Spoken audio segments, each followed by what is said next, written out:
Olá pessoal, sejam bem-vindos a mais uma edição do nosso Pod Colabora. É muito bom tê-los aqui.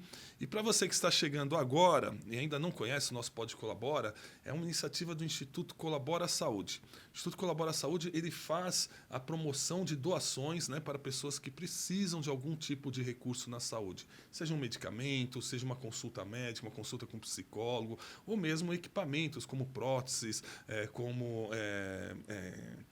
cadeiras de rodas e outros insumos na área da saúde. Então, nós promovemos o que a gente chama do match da saúde, o match do bem. Se você tem algo para doar, você pode ir na nossa plataforma, institutocolaborasaude.com.br, faça a sua doação que nós vamos encontrar alguém que precise desse recurso.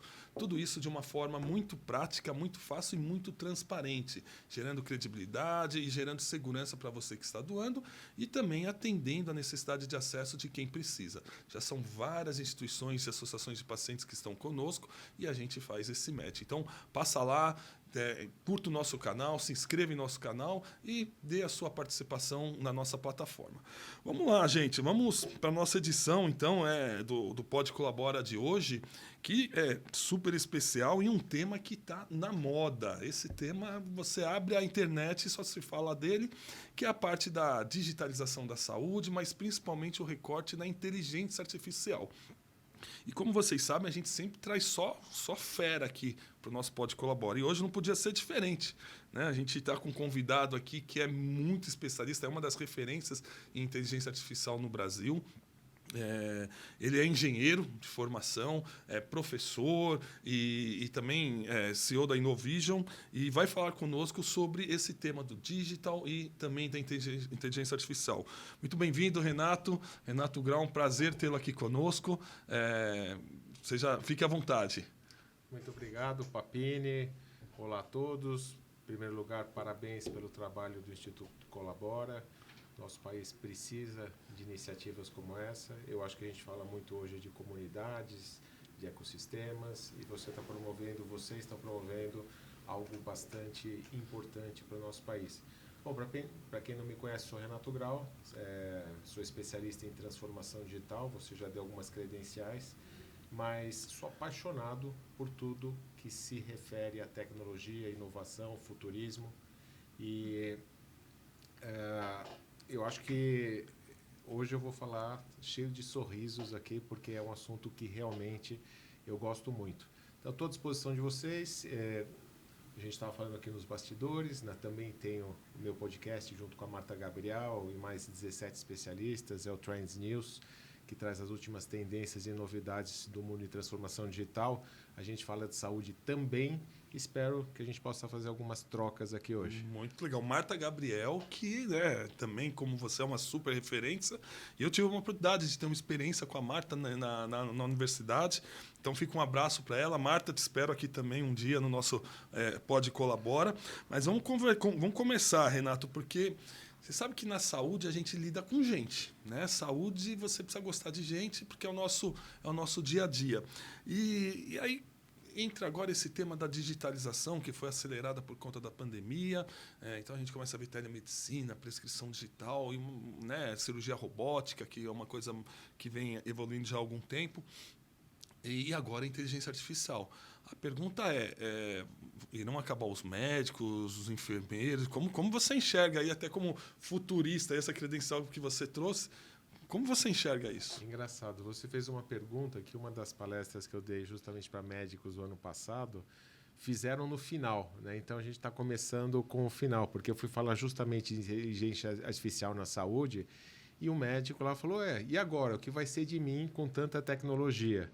Eu falei, vai ser um profissional melhor, né? Porque eu sou especialista em transformação digital, levo para as empresas, organizações, a transformação digital, mas ela não acontece sem pessoas, não acontece sem processos, e quando a gente fala dos profissionais da saúde, os médicos, para começar, na saúde, eu sou paciente, né? Então eu estou na frente do médico, do convênio, e a gente sabe o quanto os profissionais são exigidos pelas instituições e quanto eles não conseguem dar de carinho, cuidado, empatia com os pacientes. Então, o que eu falo justamente é isso. A tecnologia está aí para ajudar vocês, médicos, profissionais da saúde, para exercerem o que vocês têm de melhor, que esse é o lado humano.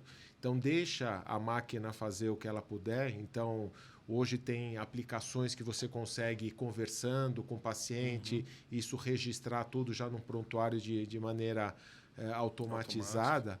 E então deixa. Você não precisa ficar com o médico olhando o computador, digitando o tempo todo e não olhando para você a consulta inteira. Então, você vai ser um profissional melhor, você vai conseguir ter uma interação, os pacientes vão se sentir melhor e vai ficar muito melhor para todo mundo. Que bom, que bom.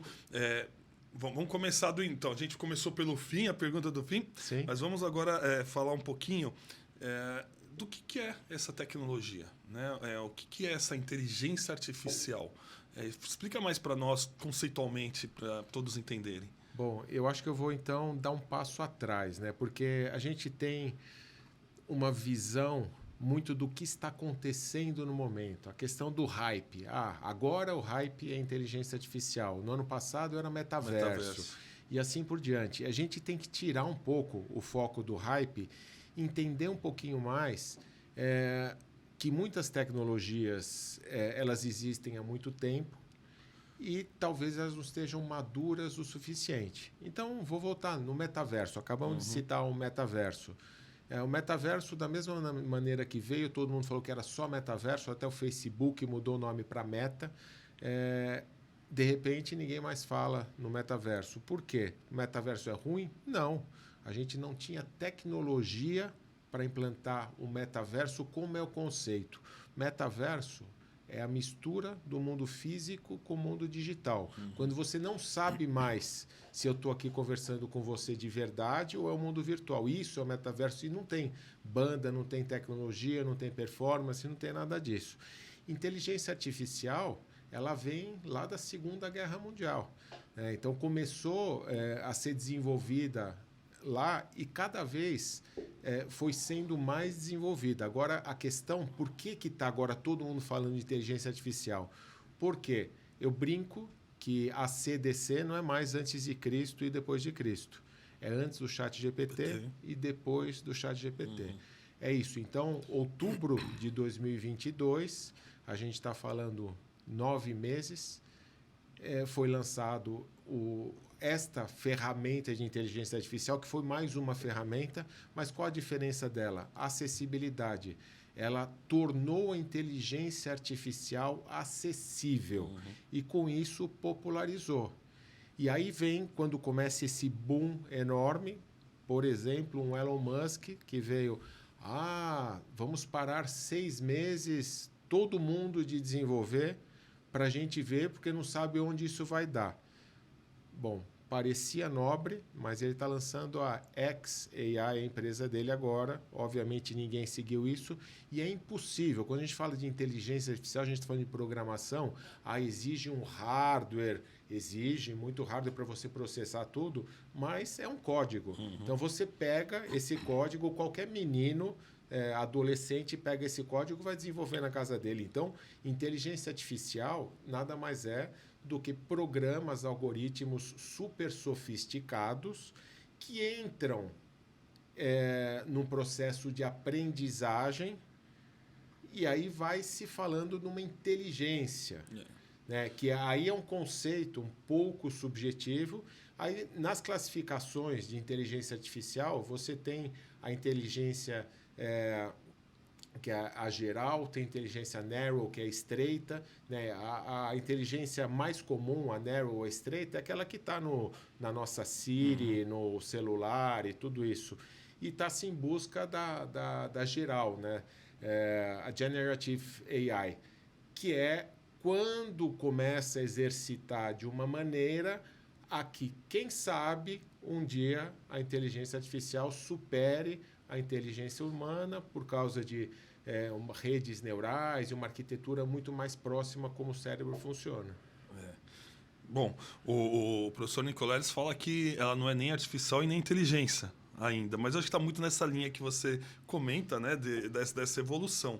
A gente associa sempre muito ao tema do algoritmo. Sim. Né? E a criação do algoritmo, né, para buscar as combinações, vamos chamar assim, e nos dar alguns resultados. Você sabe que tem uma experiência pessoal há cerca de uns 3 meses atrás, 4 meses atrás, me surgiu uma manchinha na testa, né? Eu achei estranho, porque ela meio que escamava.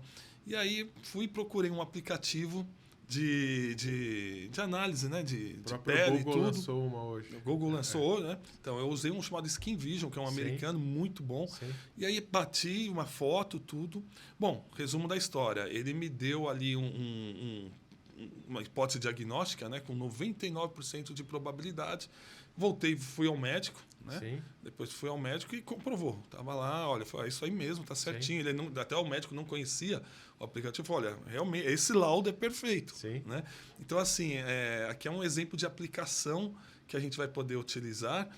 E aí, é inteligência artificial também? Porque ele aproveitou a minha imagem para gerar um novo aprendizado, né? Colocar na biblioteca dele. Existem, dentro de toda essa arquitetura de inteligência artificial, de algoritmos, tem aqueles que trabalham com imagem, tem os que trabalham com textos e outros que trabalham com imagem. Esse é uma que trabalha com imagem. E para a área da saúde, então, isso tem uma aplicação enorme, né? Porque... todas eu acho que tem uma aplicação enorme. O que acontece é você descobrir o que aquela demanda que existe, qual a melhor solução para aquilo. Precisa sempre entender, né, que existe aquele problema e a solução tecnológica para resolvê-lo. Mas muitas vezes, até por essas questões de hype, querem, não, agora tudo é blockchain, vamos fazer uma base de dados desses arquivos em blockchain. Mas para quê? Será que uma no teu Excel não é melhor? Às vezes é isso. Então, é importante entender qual a tecnologia serve para aquela questão.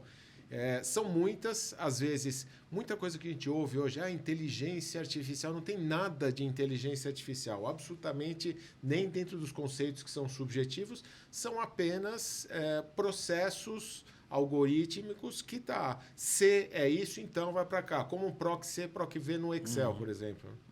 Ou seja, é muito mais amplo. Sim. Do que o que a gente imagina normalmente quando olha um algoritmo ali, muitas vezes a gente diz, tem uma inteligência por detrás. Tem, mas ela não chega a ser na profundidade que você projeta. É o conceito de inteligência, né? Que é um conceito muito subjetivo. E até estava comentando do podcast, do Trends News, a gente tem a nossa comunidade lá, os grupos no WhatsApp, que as pessoas interagem, e teve uma série de conversas a respeito de inteligência artificial nesses últimos dias, e eu tenho uma newsletter, chama Carta do Especialista, sai toda sexta-feira. Recebo. E eu escrevi dessa semana falando de inteligência artificial. E aí, falando um pouco dessas questões, de explicar um pouquinho mais da inteligência artificial, de impactos que ela está causando, mas eu coloquei uma reflexão aqui que vai o spoiler para a carta para a próxima.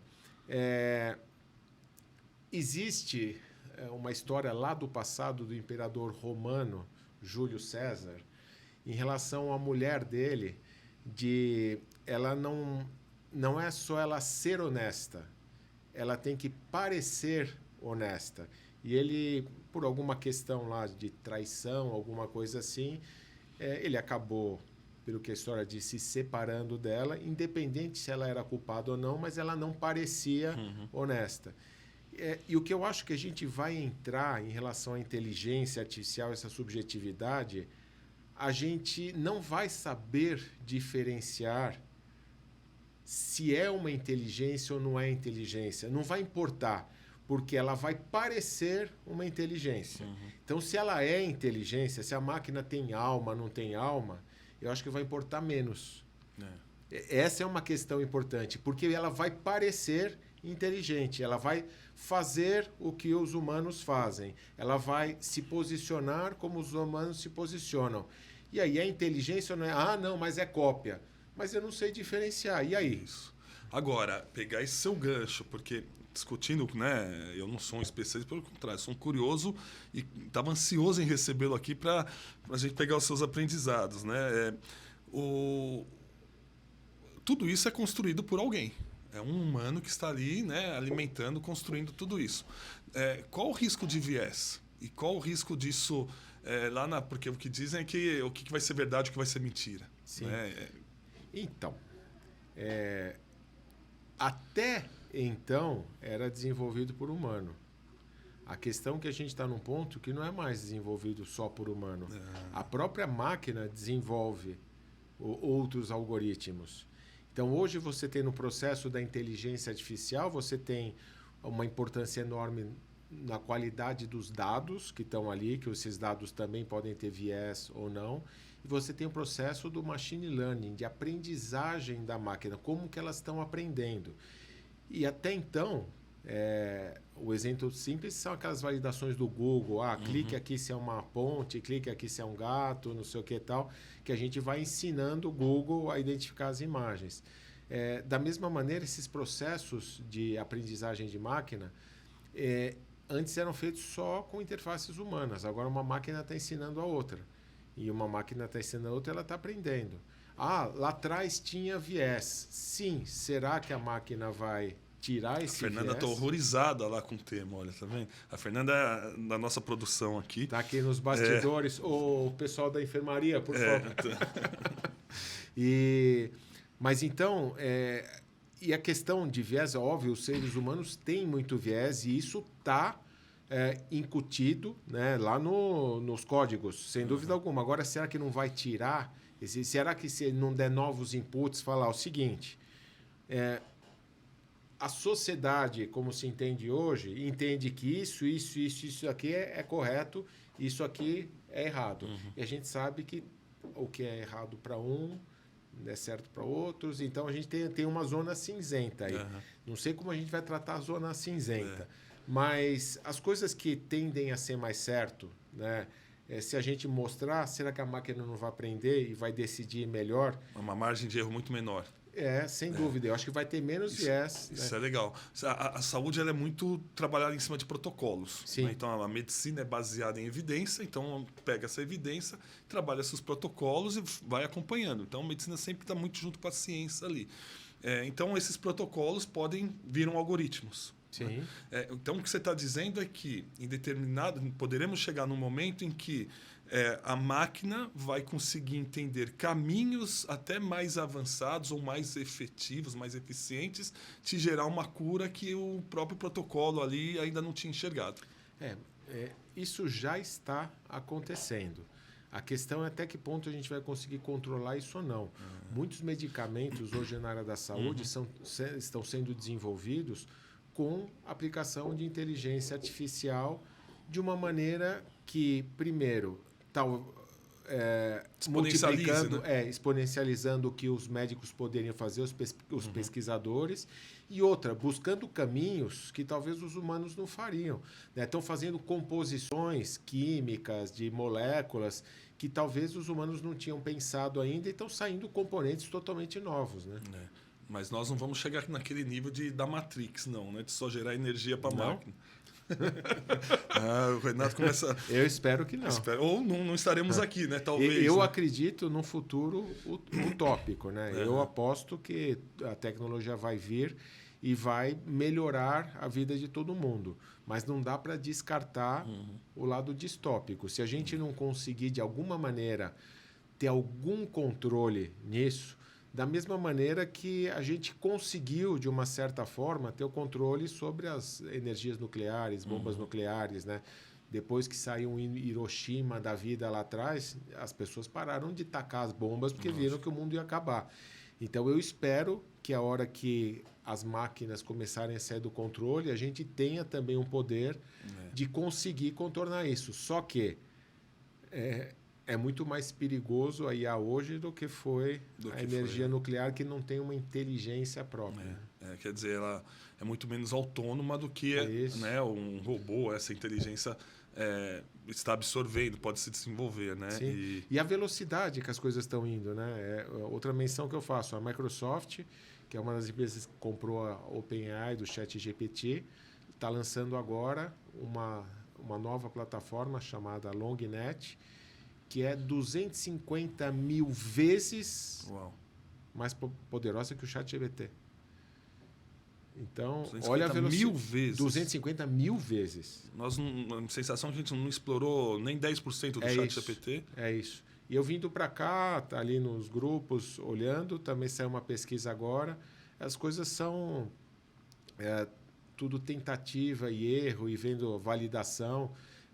Os pesquisadores colocaram um gráfico de performance do GPT-4, né, que é o mais atual ali, e que ele está com uma performance ridiculamente menor do que estava há meses atrás. Então, algo tem acontecendo, já começam, ele emburreceu, em vez de estar aprendendo, foi.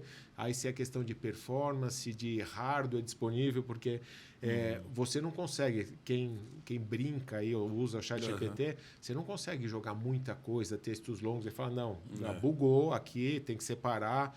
Então, porque exige muito processamento de máquina. Né? Aí começa todo mundo a usar, de repente não tem recurso suficiente. O fato é que eu mesmo, que uso bastante, eu notei. Eu vi essa pesquisa hoje, mas na prática eu falei, mas não está a mesma coisa. Né? Ou seja, há ainda algumas limitações até de própria infratecnologia. Sim. Isso não está pronto ainda para essa escala. A gente fala, aí indo para outra, de blockchain. Né? Blockchain. O que é o blockchain? Blockchain é um banco de dados distribuído que ele se auto-audita. Por quê? Ele foi feito por programadores de todo o mundo, uma plataforma aberta, e para você fazer grandes alterações nele, mais de 50% dos programadores do mundo têm que concordar. Então, ou seja, é algo muito difícil de alguém violar. Mas também tecnologias elas têm que evoluir. E se notou que consome muita energia. Então, Ethereum, que é uma das plataformas mais conhecidas de blockchain, lançou umas atualizações meses atrás que o consumo que exige de energia elétrica para processar, para quem não conhece, né, para cada coisa que você vai fazer ali, você tem que usar um processamento que você pode ter desde centros de processamento e gente vendendo isso, até usando computadores portáteis, uma parte do teu processamento, mas isso tem que ser processado em algum lugar. E gasta muito processamento e muita energia elétrica. Então, a Ethereum lançou um protocolo novo que gasta muito menos. Então, ou seja, precisa ter um balanço e as evoluções têm que acontecer. Senão, você tem algo tecnicamente bom, mas inviável financeiramente. E em termos de ecossistema também, né? Porque você foi falando, me passa tanto filme pela cabeça, né? Que a gente assiste e aí vem a pergunta, a vida imita a arte ou a arte imita a vida? Porque normalmente nos filmes que a gente assiste, tem sempre caminhando a tecnologia, né, junto com o impacto ambiental. Sim. Né? E muitas vezes para o lado negativo. Sim. Né? Quanto mais se aumenta a tecnologia ou a questão dos robôs, da inteligência artificial, etc., o impacto no meio ambiente. Então, tá aí, muito explicado por conta desse consumo de energia que acaba interferindo no meio ambiente. Faz sentido? Sim, você menciona essa questão dos filmes, ficção científica. Eu sou especialista em futurismo, foresight, estudo bastante o tema. E dos temas de estudos de futuro são os filmes de ficção científica, porque eles são projeções de futuro, possíveis futuros que vão acontecer. Quantos não foram os filmes que a gente viu que se tornaram realidade? E aí você está fazendo essas associações que tem tudo a ver. A gente está vendo a questão de aquecimento global, o quanto que a utilização extrema dos recursos da Terra estão causando de efeitos negativos. Acelerando o processo, né? Sim. E para onde nós vamos com tudo isso? Qual que é a tua visão? Se for de futuro, qual a tua visão otimista e qual a sua visão assim mais pessimista, olhando nós enquanto humanos? Então, é uma missão e tanto, né? A gente fala aí questionando o que é inteligência ou não, se a artificial pode ser considerado uma inteligência. Eu acho que eu brinco, e falando às vezes meio sério, que eu tenho certeza que muitas dessas inteligências artificiais vão ser mais inteligentes que muitos humanos que a gente tem aí. Isso eu não tenho dúvida. Então, ficam falando, a questão mesmo de carro autônomo. Não, mas o carro autônomo teve um acidente uma vez. Tá bom, compara com os acidentes que teve das pessoas humanas que bebem, que não sabem dirigir, não têm cautela. Então, aí vem minha formação de engenharia, de pensamento racional. Tá bom, vamos analisar aquela questão. Quantos acidentes os humanos causam, quanto as máquinas causam? Vamos pela opção. Não é porque a máquina... Não, mas a máquina causa muito menos. Então, a gente tem que ir contendo danos. Com relação ao futuro, é realmente muito complexo, né? A gente fala de muitos temas, a gente sabe que tem muita coisa errada, mas aí olhando lá para trás, para os primórdios, eu acho que é sempre a eterna luta entre o bem e o mal. Então vai ser. Agora, na era que a gente está, o bem e o mal é no mundo cibernético. Uhum. Então você tem outras ferramentas e você vai ter sempre aquele pessoal que vai estar querendo lutar por um futuro utópico e vai ter aquele que eu quero mais é que o mundo exploda, quero mais é colocar os hackers do mal e tudo isso que querem explodir usinas, estourar caldeiras de hospitais e assim por diante. E eu aposto que a gente vai ter o bem sempre vencendo e vou lutar por isso. E sempre gera também uma outra indústria, entre aspas, né? Que é para combater esses que querem o mal, né? Vamos dizer assim. E, Renato, vamos falar de tempo, né? Porque, falando de futuro, tudo, as grandes mudanças, né? Levavam 100 anos, né? Eram seculares, depois foram para décadas, né? E agora falam que grandes mudanças a cada 2 anos, 3, 4 anos, nós veremos grandes mudanças na forma, né, que nós vivemos, né, na sociedade, o que impacta a sociedade como um todo.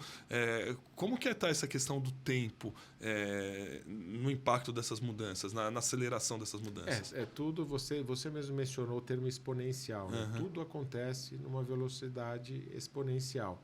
A própria sensação que a gente tem do nosso dia a dia, né, que eles passam cada vez mais rápidos. Não sei se você tem isso como memória, mas parecia que quando a gente era criança demorava para passar. Sim. E o que me assusta é que eu tenho uma filha de 11 anos e falo, papai, como o tempo está passando rápido?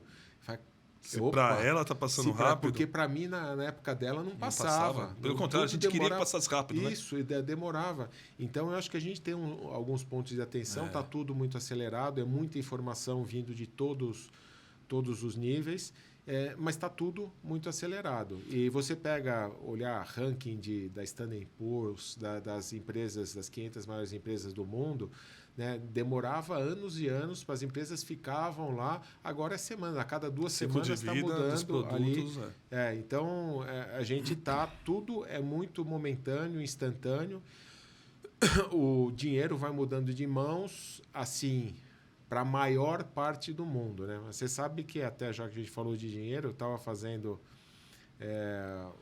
uma aula aí para um outro setor e comecei a ver alguns dados, sabe,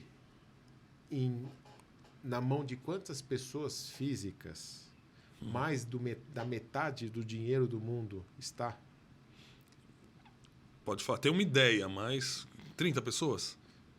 Por aí, 26 pessoas. 26 pessoas têm mais da metade do dinheiro do mundo. Então, tem algumas coisas que são totalmente incoerentes. Esse tema que você trouxe é muito legal, porque a nossa pauta aqui no Pode Colabora e no Instituto Colabora Saúde está muito com esse olhar do acesso, né? E da colaboração. Então, quando você traz esse dado, e nós tivemos aqui o Hugo Betlin falando de capitalismo consciente, transita muito na nossa tese, né? No sentido da gente poder colaborar mais, com isso gerar mais acesso e não que alguém vai deixar de ter. Pelo contrário, né? Hoje a gente conseguiria distribuir muito e preservando aquilo que você já possui, até com um pouco de excesso. Né? Talvez seja a diferença do termo capitalismo e capitalismo consciente. Exato. Né? Exato. Porque dentro dessas estatísticas, eu também vi que se taxasse essas grandes fortunas em 2,5% a mais, acabaria todos os problemas de educação do mundo. E se acabasse todos os problemas de educação do mundo, talvez todos os outros problemas, por consequência, acabassem também. Né? Exato. Esse é um tema que... Temos mais o quê? Umas 5 horas de podcast, podemos falar, mas brincadeira, é um tema que a gente poderia conversar muito mais, né? Mas você vai voltar para o nosso podcast. Mas aí, Renato, e o Brasil? Como que nós... Porque, assim, tudo que a gente vê dessas inovações, são normalmente empresas de fora. E você transita no nosso ecossistema aqui, né? Então, como você está enxergando o Brasil frente a essas inovações? Nós temos pessoas, empresas à frente desse tema. Como você está enxergando isso? O Brasil tem uma qualidade de gente muito boa. Os brasileiros têm. É óbvio que a gente tem, a grande maioria não teve acesso à educação, que foi o tema que eu falei, e não tendo acesso à educação, não aprende a raciocinar e não consegue se desenvolver. Mas quem teve acesso tem muita gente boa. A gente tem um material humano incrível. Depois que aconteceu pandemia e questões de globalização e trabalho remoto, o que a gente perdeu, entre aspas, de gente para fora é absurdo. A parte de desenvolvimento de software, a galera está toda trabalhando para fora, que paga 5, 6 para 1, né? Não paga, paga em dólar, euro, não real, e está todo mundo trabalhando remoto. Então, a gente tem muita gente boa. Agora, em relação ao nosso país, os desafios são enormes, principalmente em relação a questões de governo, política e assim por diante. Eu acho que você está com um projeto que você está devolvendo para a sociedade, provavelmente um pouco do que você colheu na tua vida profissional. Eu também, há anos, eu trabalho de maneira voluntária em alguns movimentos. Eu fui um dos fundadores do Instituto de Tecnologia de São Caetano do Sul, e isso foi uma célula para o que hoje é o Movimento Brasil Digital para Todos, que trabalha muito forte com inclusão, colocando o nosso país, criando as condições para que o nosso país possa ser mais digital. E esse movimento, e aí talvez é onde que eu veja a grande alternativa nossa de sucesso. Nosso movimento, além de voluntário pro bono, ele é apartidário. A gente é um movimento organizado totalmente pela sociedade civil, e a gente tem que lidar com os governos, obviamente, precisa deles, né? Inclusive, se algum político estiver nos ouvindo, a gente continua contando com vocês, né? Mas sem as questões negativas de uma relação político-partidária. Então, eu acho que, como sociedade civil, a gente se organizando, a gente consegue com que as coisas andem. Então, meio naquelas lidere o líder, entendeu? Então, se o teu líder não está fazendo, lidere. Endereçando. Exatamente. Então, a gente, para você ter uma ideia, anos atrás, independente de qual foi o governo, foi aprovada a e-digital, a Estratégia Brasileira de Transformação Digital. A gente entendeu isso como oportunidade e a gente se propôs a liderar um movimento que mantivesse as propostas e fizesse as atualizações que foram previstas pela e-digital, para ter alguma regulamentação, as boas práticas de algo que pudesse ser seguido. E a gente tem feito isso. Então, está mudando o governo, mudando as pessoas, e a gente continua... A agenda continua. Com menos ou mais dificuldade, buscando trabalhar muito com a camada técnica dos governos, né? E vamos em frente. Então, mas que é um contexto bastante desafiador. O governo atual, e sem politizar mesmo, mas eles lançaram uma iniciativa na saúde muito legal, que é uma Secretaria de Saúde Digital. Né? Então, minimamente, está começando a ter uma discussão, recortando para a saúde agora, do tema. A saúde sempre foi mais resistente, né? Até porque a turma lida com vidas ali, então, né, sempre há uma resistência. Mas eu vejo que a gente começa a ter um movimento. E aí, Renato, você falou de governo, sociedade civil. Uma coisa que me preocupa, e que, na verdade, mais que preocupação, é curiosidade, né? Como é que isso vai se formar? Voltando lá para o algoritmo, para a inteligência artificial.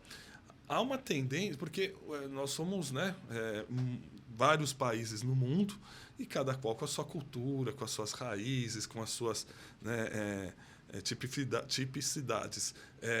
Há uma tendência de começar a gerar uma grande padronização no mundo por meio dessa inteligência artificial, que acaba popularizando tudo? Então, mas padronização em relação ao quê? Hábitos, costumes... Não, eu acho que não. Eu acho que, primeiro, as questões relativas à globalização, você já tem muita troca, né? Uhum. Então, você vai na China, você vê o pessoal lá do comunismo usando o agasalho da Nike. Uhum. Né? Nem sempre original, mas é um Isso. agasalho da Nike. Então, eu acho que existe essa questão de troca de costumes, costumes globalizados, algumas referências. Tá para lançar agora o filme meio desenho da Barbie, lá uma produção, que é um negócio que vem com uma força enorme de uma indústria de cinema que todo mundo quer. E minha filha, que já tinha esquecido da Barbie, eu quero ir assistir. E minha esposa falou, mas é legal, eu também. Então aí começa Barbie, Barbie, Barbie, agora tudo é Barbie. Uhum. Então tem uma força muito grande. Tudo que tem investimento em mídia acaba tendo resultado. Agora, não é questão de padronização. Eu acho que as coisas também são cíclicas. Pelo contrário, eu acho que existe até uma tendência maior aos países, às comunidades retomarem os seus valores ancestrais. Né? Pegar aquilo que é daquela região, daquele povo e valorizar mais do que foi valorizado Legal. antigamente. Então, não quer dizer que você vai descartar o que é novo. Eu acho que vai se valorizar o que os ancestrais indígenas faziam naquela região, mas esse mesmo pessoal vai assistir Barbie no cinema e tudo bem. Isso é legal. Eu sempre pensei que tem aquele lance da escassez e da abundância, né? Sim. Então, toda vez que todo mundo caminha para um lado, né, o que era novidade virou commodity. Verdade. Então, essas tecnologias daqui a pouco estarão disponíveis. E aí a minha tese, entre aspas, né, Sim. é que o novo é o antigo. Né? Ou seja, aquela vida que a gente consegue desacelerar, consegue estar mais próximo da natureza, talvez será a grande novidade. Sim, né? E tudo é cíclico, né? É bem cíclico. isso, é verdade. Faz sentido? Faz, total.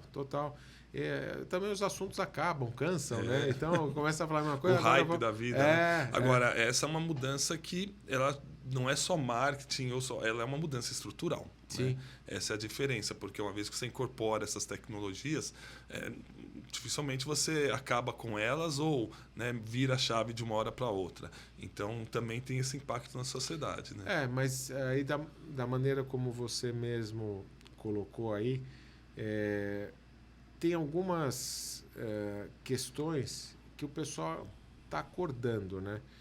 Então, são coisas que são cíclicas e outras que eu acho que vieram para ficar, como a questão de natureza, de preservação ambiental e tudo isso, porque se viu que se não fizer isso, o mundo vai acabar. Exato. E esquece qualquer outro tipo de vida que não vai ter.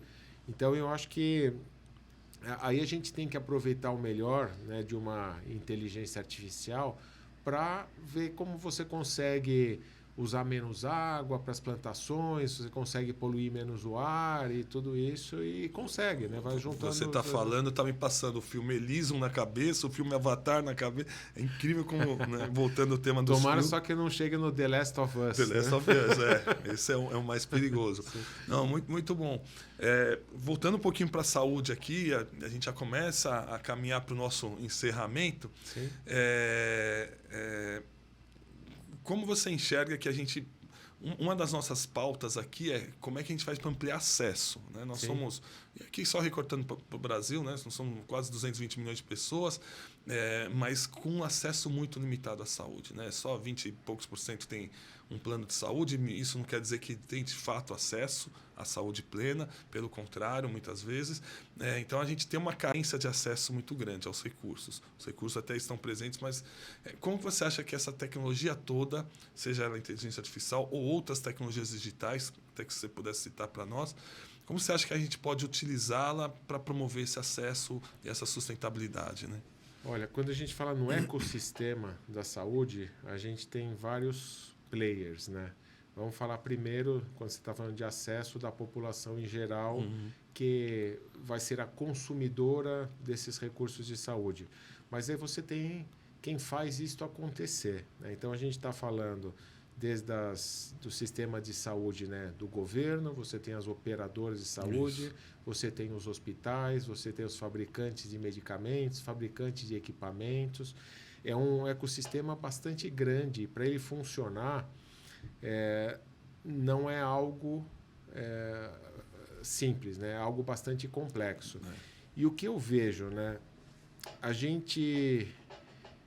eu fiz parte do board de uma das maiores operadoras de saúde durante 3 anos e meio. E eu entendi exatamente ali como funciona a questão dos beneficiários, dos hospitais e da própria operadora. Assim, grosso modo, né? O beneficiário paga a conta, os hospitais, com todo respeito, eu não estou falando que todos façam isso, mas, em geral, apresentam contas maiores do que deveriam, gastos maiores, porque sabe que a operadora vai glosar. Então, a operadora vai glosando um monte de coisa, os hospitais vão tentando cobrar mais, me engana que eu gosto, que é assim que funciona e vamos seguir em frente. De um sistema de saúde que minha esposa é médica e é médica por causa do avô dela, que era um daqueles médicos raiz, que a clínica era soberana. Então, hoje você não tem isso. Antes do médico te examinar, ele te mandou fazer tomografia, ressonância, exame não sei o quê. E qual o custo disso? Isso. Então, está tudo muito errado, né? Então, você vê, a gente está num modelo muito viciado, né? Muito errado. E aí, uma das coisas que profissionalmente eu faço muitos projetos de tecnologia para hospitais, né? 15 anos atrás, eu ficava na feira hospitalar lá mostrando um PowerPoint, falando, os hospitais têm que rever a forma como eles são estruturados. A primeira coisa é que as tecnologias têm que ser convergentes. Não pode ser só TI, tecnologias médicas, segurança patrimonial, facilities, tudo separado. Não faz sentido, não faz sentido. Isso faz 15 anos. Um dos clientes que eu tinha apresentado uma proposta 15 anos atrás fechou comigo ano passado. 14 anos de atraso apenas. Era um outro projeto, ele nem sabia, mas eu já falava isso 15 anos atrás. Agora, muitos hospitais de médio porte estão vendo a necessidade de você tratar isso de uma maneira integrada. Isso. Não adianta tentar querer fazer tudo. E aí um dos pontos fundamentais... Vou sair da tecnologia. A solução não é só a tecnologia, é o mindset. As lideranças da área de saúde têm que mudar o seu mindset. Tem que querer reconstruir ou reestruturar esse ecossistema de saúde.